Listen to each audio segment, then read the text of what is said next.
कितना उत्सुक दिखाई दे रही है कांग्रेस? देखिए, मैं तकरीबन पूरे हरियाणा में मैं गया और जो लोगों का रुझान देख रहे हैं उसके तरफ से साफ नज़र आ रहा है कि लोगों का रुझान कांग्रेस के पक्ष में है और उसके हिसाब से मैं कह सकता हूँ उसके आधार पे कि क्लीन स्वीप भी हो सकती है। जिस तरह से किसान आंदोलन हुए, खिलाड़ियों के आंदोलन हुए, क्या ये भी एक मुख्य वजह रही सरकार के खिलाफ? नहीं, किसान का ये है जो इनका वायदा था 2022 तक आमदनी दुगनी करेंगे, आमदनी दुगनी तो करी नहीं, लागत कई गुना बढ़ा दी। तो किसान भी परेशान है, मजदूर भी परेशान है, व्यापारी कर्मचारी सब परेशान है सरकार से, चाहे शहरी हो चाहे ग्रामीण हो। तो इस वास्ते हर वर्ग का, हर 36 बरादरी का रुख कांग्रेस की ओर है। जो सोनीपत से भाजपा के प्रत्याशी हैं, भाजपा के प्रत्याशी उन्होंने गड़बड़ी करने के आरोप लगाए हैं, तो फर्जी वोट करने के आरोप लगाए हैं, तो उन्होंने कहा कि भीतरी घात हुआ। नहीं, भीतरी घात का तो मैं क्या बता सकता हूँ, उनकी पार्टी का मामला है। लेकिन जहाँ तक फर्जी बात है, ये फर्जी बोगस हो या कोई पोलिंग हो तो ये उस समय पोलिंग एजेंट होते हैं, हर कैंडिडेट होता है, वहाँ एतराज़ होना चाहिए, उसका निवारण होता है।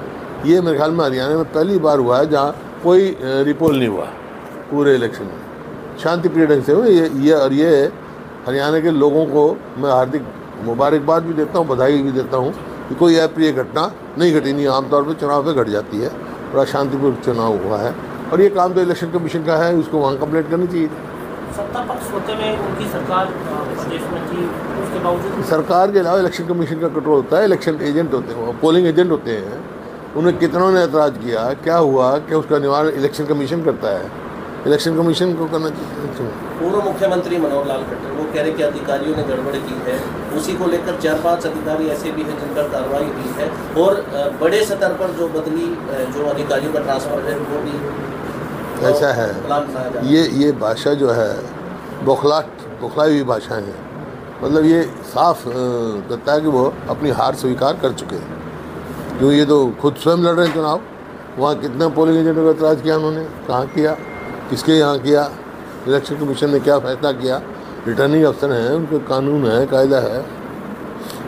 पूर्व प्रधानमंत्री हैं मनमोहन सिंह, उन्होंने कहा कि प्रधानमंत्री की मर्यादित भाषा नहीं है, वो अपनी अलग भाषा। देखिए, कोई भी अगर उच्च पद पर बैठा हो तो मर्यादित भाषा तो होनी चाहिए।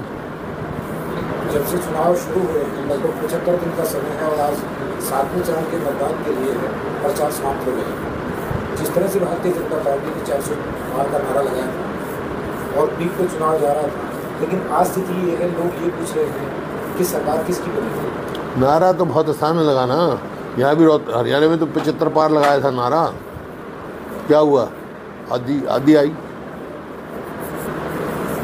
कह चुका हूँ 400 पार नारा, वो तो सबका प्रेरोगेटिव अपनी अपनी पार्टी के उसकी वो है, कुछ भी लगा सकते हैं। लेकिन असलियत ये है कि साउथ में तो साफ है, नॉर्थ में बीजेपी हाफ है, बीजेपी का गिर गया ग्राफ है। सर, जिस तरह से सरकार अल्पमत में आ रही है और चुनाव के बाद में यदि कांग्रेस केंद्र में कांग्रेस आती है तो क्या हरियाणा में भी जोड़ तो नहीं, कोई भी हो कि केंद्र में किसी की भी सरकार हो, लेकिन जो कोई भी सरकार, हरियाणा सरकार अल्पमत में है, इसका कोई नैतिकता के आधार पे कोई सरकार में रहने का कोई नहीं आधार है। मॉरल ग्राउंड्स पे इनको तुरंत इस्तीफा दे देना चाहिए या गवर्नर साहब को डिसॉल्व करके दोबारा चुनाव कराना चाहिए। आप मानते हैं कि समय से पहले चुनाव हो सकते हैं विधानसभा तो कराने चाहिए, जब माइनॉरिटी गवर्नमेंट चल रही है तो हमने तो मांग की है, चुनाव कराओ। आप तैयार, कांग्रेस तैयार, हम तैयार हैं। लेकिन वोट प्रतिशत कम हुआ है पहले से ज़्यादा, पहले से कम हुआ है, ऐसा कारण क्या रहा है? गर्मी भी हो सकती है और भी कोई कारण, तो कोई खास कारण नहीं। सर, जिस तरह से भारतीय जनता पार्टी हमेशा ये कहती थी कि मोदी का मैजिक, तो आप क्या मानते हैं इस चुनाव में वोट नहीं चाहिए? 4 तारीख को पता लग जाएगा। सर, 4 के बाद में तुरंत कांग्रेस विधानसभा के चुनाव में हम तो ऑलरेडी मांग कर चुके भाई, 4 की क्या बात है। जब ये माइनॉरिटी गवर्नमेंट है, इनकी माइनॉरिटी में है government, they are running government in minority, तो they should, governor should dissolve the house, dissolve कर देना। कोई नहीं, आ जाएगा, ठीक है, सारे उस पर रुकावट थोड़े पड़े, तुम पूछे जाओ। एक सर, हर बार की तरह दिल्ली में अब की बार भी पानी की किल्लत हो रही है, पानी की किल्लत है दिल्ली के अंदर।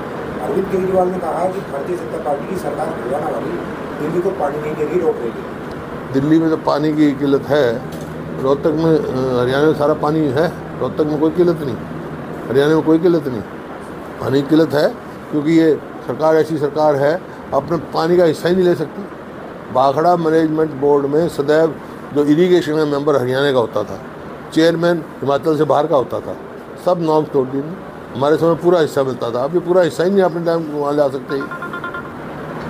जब अरविंद केजरीवाल ऐसी बात कहते हैं तो लोग कहते हैं कि वो SYL की पैरवी क्यों नहीं करते, SYL का पानी क्यों नहीं दिलवाते पंजाब से?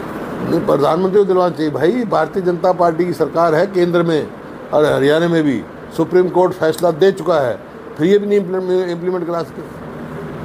सर, वोटिंग के बाद फिर से आपराधिक घटनाएं बढ़ गई हैं, हर हत्याएं हो रही हैं, चोरी लूट हो रही है वोटिंग के बाद 25 मई को। अराजकता फैली हुई है प्रदेश में, कानून नाम की चीज़ तो है नहीं, कानून व्यवस्था सब चरमरा गई है, अपराध बहुत बढ़ रहा है। ये तो मैं शुरू से कह रहा हूँ, जब भी तो इसको विफल सरकार का मैंने संज्ञान दिया है। ये विफल सरकार है, नॉन परफॉर्मिंग गवर्नमेंट है।